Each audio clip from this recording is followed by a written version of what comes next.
हर खबर पर होगी आपकी पकड़। डाउनलोड कीजिए ABP live app. Uttar Pradesh में लव जिहाद पर बने कानून का असर अब दिखने लगा है। मऊ में धर्म परिवर्तन के लिए लड़की को भगाने वाले पर केस दर्ज हो गया। वहीं लखनऊ में बिना इजाजत गैर मजहब में शादी पर रोक लग गई।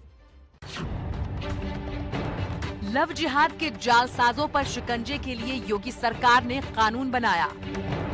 कानून अमल में आते ही लव जिहाद का पहला शिकारी गिरफ्त में आ गया। लव जिहाद को मजहब में गुनाह बताने वाला फतवा भी जारी हुआ। लेकिन फिर भी लव जिहाद के नाम पर मासूमों की जिंदगी से खिलवाड़ का घिनौना खेल थम नहीं रहा है। तस्वीरें मऊ के मोलना गांव की हैं, जहां लव जिहाद का एक और केस आने के बाद पुलिस का पहरा लगा दिया गया है। हिंदूवादी संगठनों में आक्रोश है और मामला भी ऐसा है जिसे सुनकर किसी का भी गुस्सा भड़क जाएगा। दरअसल गांव की एक लड़की की 30 नवंबर को शादी होनी थी, लेकिन शादी से ठीक एक दिन पहले जालसाज लड़की को अपने प्यार के जाल में फंसाकर ले भागा। हैरानी की बात ये भी है कि आरोपी शख्स लड़की के ही घर पर हिंदू नाम बताकर काम करता था। उसने अपना मुस्लिम नाम छिपाकर खुद को राहुल बताया था।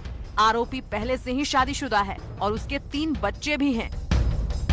लड़की की गुमशुदगी के बाद परिवार ने जबरन धर्म बदलवाने के लिए अपहरण का केस दर्ज कराया और लड़की की तलाश के लिए पुलिस से गुहार लगा रहे हैं। आरोप धर्म परिवर्तन की साजिश का है, तो पुलिस भी नए कानून के तहत केस दर्ज कर एक्शन में आ गई है। 2 समुदाय के लड़के घर से भागे हुए हैं।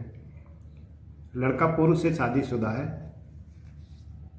इस मामले में मुकदमा पंजीकृत कर लिया गया है। धारा 366, 506 आईपीसी 3/5 उत्तर प्रदेश विधि विरुद्ध धर्म परिवर्तन प्रतिषेध अध्यादेश का मुकदमा पंजीकृत किया गया है।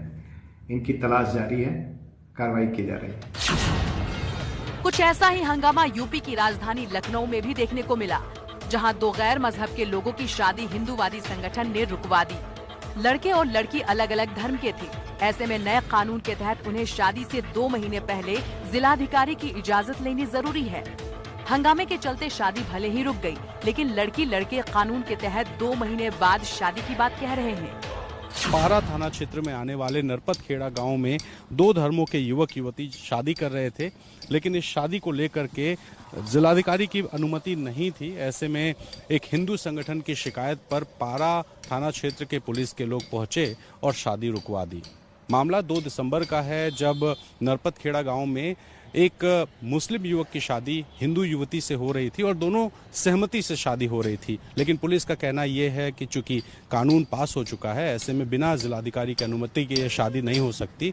इस मामले में दोनों ही पक्ष सहमत हैं और कानून को मानते हुए उनका ये कहना है कि जिलाधिकारी से अनुमति लेने के बाद वो 2 महीने के बाद शादी कर लेंगे और उन्हें शादी रुकवाए जाने को लेकर कोई आपत्ति नहीं है। दरअसल बीते 28 नवंबर को ही लव जिहाद के जल्लादों पर शिकंजा कसने के लिए उत्तर प्रदेश में सख्त कानून लागू कर दिया गया है,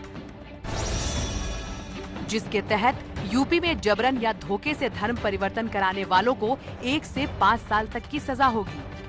साथ ही 15,000 रुपए का जुर्माना भरना होगा। अगर पीड़ित SC/ST समुदाय की नाबालिग या महिला है तो जुर्माना 25,000 और सजा 3 से 10 साल तक की होगी। वहीं सामूहिक धर्म परिवर्तन पर 10 साल की सजा और 50,000 के जुर्माने का प्रावधान किया गया है। और इस कानून के तहत केस दर्ज होने के बाद बरेली में लव जिहाद के पहले आरोपी उवैस को गिरफ्तार भी किया जा चुका है। ये मामला सामने आने के बाद बरेली की मशहूर आला हजरत दरगाह से लव जिहाद के खिलाफ फतवा भी जारी किया गया, जिसमें लव जिहाद को गैर इस्लामिक बताते हुए ऐसा काम करने वालों को 100 कोड़े तक मारने की सजा की बात कही गई। तो इस्लामी शरीयत की किताबों में लव जिहाद नाम की कोई इस्तिलाह न पहले थी न आज है। जबरदस्ती किसी लड़की को इस्लाम कबूल करने पर मजबूर करना, इस्लाम इसकी इजाजत नहीं देता। लव जिहाद के साजिशों को खत्म करने के लिए सिर्फ यूपी ही नहीं, कई बीजेपी शासित राज्य कमर कस चुके हैं और यूपी की तरह ही कड़े कानून बनाने की तैयारी में हैं।